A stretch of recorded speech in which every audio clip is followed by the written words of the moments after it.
नमस्कार मंडळी, आज मी साधी सिंपलमध्ये भेल बनवणार आहे, सुकी भेल। यासाठी मी 2 टॅमॅटो, 1 कांदा, 2 मिरच्या आणि लिंबू घेतला आहे। टॅमॅटो असं बारीक चिरून घेणार आहे। कांदा पण असाच बारीक चिरून घेणार आहे। 1 कांदा घेतलेला आहे।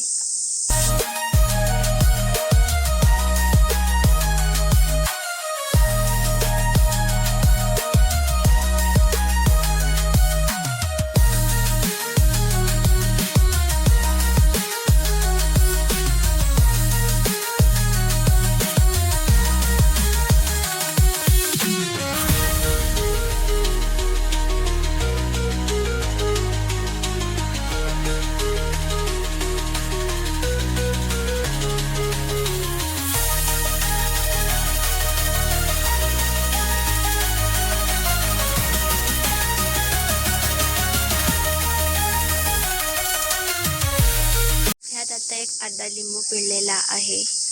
भेल एकदम साधी सिंपल रेडी आहे। त्यात अर्धे कापटी आंब्याचे टाकले आहे। तुम्हाला व्हिडिओ आवडले असल्यास नक्की लाईक, शेअर, सबस्क्राईब करा। Thank you.